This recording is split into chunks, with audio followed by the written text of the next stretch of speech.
بسم اللہ الرحمن الرحیم۔ 5 عورتوں کو مرتے وقت تھوڑی سی بھی تکلیف نہیں ہوگی۔ وہ 5 عورتیں کون سی ہیں؟ جاننے کے لیے ویڈیو کو مکمل دیکھیں۔ نزاع کے وقت مسلمان کو جو تکلیف ہوتی ہے، اس پر اللہ رب العزت کی جانب سے نیکیاں عطا کی جاتی ہیں، جیسا کہ سنن ابن ماجہ میں بروایت حضرت عائشہ رضی اللہ تعالیٰ عنہا سے مروی ہے کہ رسول اللہ صلی اللہ علیہ وآلہ وسلم ان کے پاس تشریف لائے، اس حال میں کہ ان کے پاس ان کا کوئی قریبی رشتہ دار موت کی سختی میں مبتلا تھا۔ رسول اکرم صلی اللہ علیہ وآلہ وسلم نے حضرت عائشہ رضی اللہ تعالیٰ عنہا سے فرمایا، اپنے رشتہ دار پر غمگین نہ ہو، اس لیے کہ یہ اس کی نیکیاں ہیں۔ نیز حضرت عائشہ رضی اللہ تعالیٰ عنہا سے ہی اسی مضمون کی روایت ہے کہ جب رسول اللہ صلی اللہ علیہ وآلہ وسلم کی وفات کی تکلیف میں نے دیکھی، اب میں کسی مسلمان میت کی حالت نزاع کی تکلیف کو اس کے حق میں برا نہیں سمجھتی۔ پس مذکورہ حدیث سے معلوم ہوتا ہے کہ نزاع کے وقت ہونے والی سختی مرنے والے کی بدعمالیوں کا ہرگز نتیجہ نہیں ہوتی۔ مسلمان کے حق میں اس پر اجر و ثواب اور گناہوں کی معافی کی ہی امید رکھنی چاہیے۔ ناظرین، 5 عورتوں کو مرتے وقت تکلیف نہیں ہوگی۔ حضرت سیدنا عثمان غنی رضی اللہ تعالیٰ عنہ نے فرمایا تھا، دنیا میں 5 لوگ ایسے ہیں جن کو مرتے وقت تکلیف نہیں ہوگی، ان کی روح آسانی سے نکلے گی۔ حالت نزاع میں انسان کی آدھی روح اندر ہوتی ہے اور آدھی روح باہر ہوتی ہے اور بندہ تکلیف میں ہوتا ہے۔ اس وقت انسان کو پیاس لگتی ہے کہ انسان یہ چاہتا ہے کہ سمندر کا پانی بھی پی جاؤں، اور اگر بالفرض 7 سمندر کا پانی وہ پی بھی جائے، پھر بھی اس کی پیاس کبھی ختم نہیں ہوگی۔ روح نکلتے وقت انسان کو جو تکلیف ہو رہی ہوتی ہے وہ ناقابل بیان ہے۔ حضرت سیدنا عثمان غنی رضی اللہ تعالیٰ عنہ نے فرمایا، یہ 5 لوگ ایسے ہیں کہ انہیں مرتے وقت ذرا بھی تکلیف نہ ہوگی، یعنی موت آسان ہوگی اور بغیر تکلیف کے ہوگی۔ پوچھا گیا کہ جناب، وہ کون سے 5 لوگ ہیں جنہیں موت کی سختی میں بھی نرمی میسر ہوگی؟ تو فرمانے لگے کہ سب سے پہلا شخص وہ جو اپنے ماں باپ کی موت کے بعد، یعنی ماں باپ کے مرنے کے بعد، وراثت کا حصہ اپنی بہنوں کو پہنچانے میں جلدی کرتا ہے، یعنی وراثت کا حصہ اپنی بہنوں کو جلد اور بروقت پہنچاتا ہے۔ ایسا نہ ہو کہ بہن کے بچے بھوک سے بلکتے رہیں اور تم بہن کے حق پر قبضہ کیے بیٹھے رہو، اور بہن اس انتظار میں رہے کہ میرا بھائی کب مجھے میرے ماں باپ کی وراثت میں سے حصہ دے گا۔ بہت بار یہ بھی دیکھنے میں آتا ہے کہ بہن کی شادی نہیں ہوئی، جبکہ والدین دنیا سے رخصت ہو گئے، تو بھائی نے کہا کہ کوئی بات نہیں، جب بہن کی شادی کروں گا تو اس کا حصہ اسے جہیز کی صورت میں دے دوں گا۔ یاد رہے کہ اسلام میں بہنوں کو جہیز دینا فرض نہیں ہے، جبکہ ان کا وراثتی حق دینا فرض ہے۔ دراصل عورت کو جہیز دینا یہودیوں کی رسم ہے، اسلام اس کی ترغیب نہیں دیتا، لیکن اسلام میں عورت کا وراثتی حصہ دینا فرض ہے۔ واضح رہے کہ والدین کے ترکے میں جس طرح ان کی نزینہ اولاد کا حق و حصہ ہوتا ہے، اسی طرح بیٹیوں کا بھی اس میں شرعی حق و حصہ ہوتا ہے۔ والدین کے انتقال کے بعد ان کے ترکے پر بیٹوں کا خود تنہا قبضہ کر لینا اور بہنوں کو ان کے شرعی حصے سے محروم ناجائز اور سخت گناہ ہے۔ بھائیوں پر لازم ہے کہ بہنوں کو ان کا حق حصہ اس دنیا میں دے دیں، ورنہ آخرت میں دینا پڑے گا، اور آخرت میں دینا آسان نہیں ہوگا۔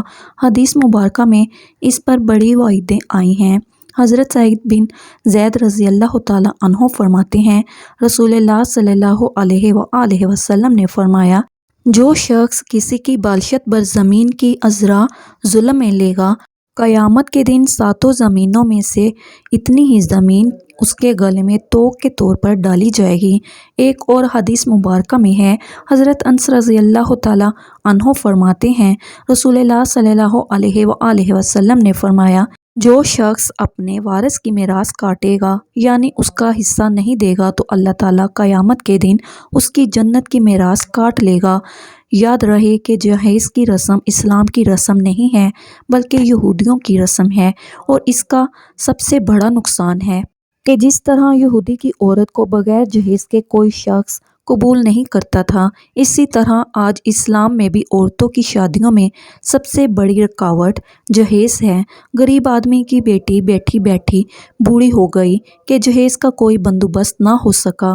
اسی طرح اگر کوئی شخص یہ کہے کہ میں بہن کا وراثتی حصہ تو نہیں دے سکتا، البتہ جب اس کی شادی کا وقت ہوگا تو جہیز دے دوں گا۔ لہٰذا فرمایا گیا کہ بہنوں کو بروقت حصہ دینے والے کی روح موت کے وقت بڑی آسانی سے نکلتی ہے۔ ایک عورت کا بھائی جب فوت ہوا تو اس عورت نے بہت اصرار کیا کہ مجھے بھی قبرستان لے چلو، میں بھی اپنے بھائی کی قبر پر جانا چاہتی ہوں۔ خیر اس کے اس اصرار کو قبول کیا گیا اور اسے قبرستان میں اس جگہ لے جایا گیا جہاں اس کے بھائی کی تدفین ہونے والی تھی۔ اس کے دیکھتے ہی دیکھتے میت کو قبر میں اتارا گیا اور اس کے بھائی کو مٹی کے سپرد کر دیا گیا۔ جب دعا کی باری آئی تو تمام عزیز و اقارب کے سامنے اس روتی ہوئی بہن نے آسمان کی جانب اپنے ہاتھ اٹھائے اور آسمان کی جانب دیکھا۔ اس کا دل رو رہا تھا، آنکھیں چھم چھم برس رہی ہیں۔ اس نے ایک ایسی دعا کی کہ لوگوں کے مردہ ضمیر کو جگا دیا۔ روتی ہوئی بہن نے آسمان کی جانب دیکھ کر فریاد کی کہ اے میرے مالک، اے انصاف کرنے والے، آج میرا بھی انصاف کر دے۔ رو رو کر کہنے لگی، میرے مالک، تو میرے اس ظالم بھائی کو اپنی رحمت سے دور رکھنا، ایسے دور رکھنا جیسے اس نے میرے والدین کی وراثت سے مجھے دور رکھا ہے۔ میرے بچے بھوک سے بلکتے رہے لیکن اس ظالم کو میرے بچوں پر ذرا بھی ترس نہ آیا۔ میں اپنے بچوں کو حرام جانور کا گوشت کھلانے پر مجبور ہوئی۔ میرے بچوں نے بڑی ہی غربت کی زندگی گزاری ہے، جبکہ میرے اس ظالم بھائی کو کبھی بھی حیا نہ آئی، کبھی بھی رحم نہ آیا کہ میں اپنی بہنوں کے وراثت کا جو ان کا حق ہے اسے ادا کروں۔ اے میرے مالک، تو آج انصاف کر دے اور جس طرح اس نے میری وراثت کے حق سے مجھے دور رکھا ہے اسی طرح تو اسے اپنی رحمت سے دور کر دے۔ تو ناظرین، صرف ایک لمحے کے لیے دل پر ہاتھ رکھ کر یہ سوچو کہ جب تم اپنی بہنوں کو ان کی وراثت کا حق ادا نہیں کرو گے تو کیا تمہاری بہنیں تمہارے لیے مغفرت کی دعائیں کریں گی یا جہنم کی دعا کریں گی؟ بہن کے لیے ظالم بن کے مرو گے یا مظلوم بن کے؟ ناظرین، بہن کا حق کھانا ایسا ہے جیسے خنزیر کا گوشت کھانا۔ دوسرا وہ شخص جس کی روح مرتے وقت بڑی آسانی سے نکلے گی، فرمایا کثرت سے صدقہ کرنے والا شخص، یعنی ایسا شخص جو اللہ اور رسول صلی اللہ علیہ وآلہ وسلم کی رضا کے لیے اپنے مال و دولت میں سے یوں صدقہ کرتا ہے کہ جب وہ اپنے ایک ہاتھ سے کسی کو دیتا ہے تو دوسرے ہاتھ کو پتہ بھی نہ چلے، یعنی دوسرا انسان وہ ہے جو کثرت سے صدقہ کرے گا تو اس کی موت کے وقت اس کی روح آسانی سے نکلے گی اور جان کنی کا عمل اس کے لیے تکلیف دہ نہیں ہوگا۔ نمبر 3، ایسا انسان جو اپنی فیملی سے اچھا سلوک کرنے والا ہے، یعنی اپنے ماں باپ، بیوی بچوں اور بہن بھائیوں سے نرم دلی کا رویہ رکھنے والا ہے، اپنے بیوی بچوں سے پیار کرنے والا ہے، حلال کا لقمہ کما کر اپنے بیوی بچوں کو کفالت کرنے والا ہے۔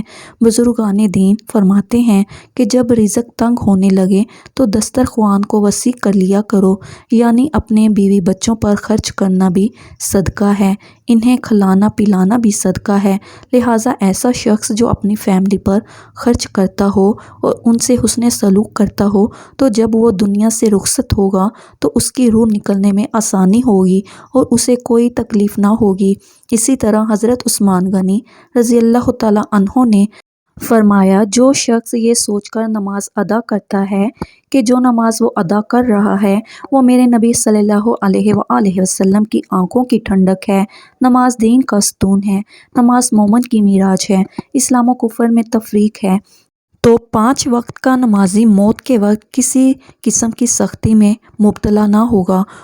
پھر فرمایا، 5واں وہ شخص ہے جو قرآن کی تلاوت کرتا ہو، یعنی خود بھی قرآن پڑھتا ہو اور دوسروں کو بھی قرآن پاک سکھاتا ہو۔ پھر فرمایا، راتوں کی تنہائیوں میں اٹھ اٹھ کر قرآن پاک پڑھا کرو اور قرآن پاک پڑھتے وقت رویا کرو۔ فرمایا کہ اگر رونا بھی نہ آئے تو رونے کی کوشش کر لیا کرو۔ حضرت علی حجویری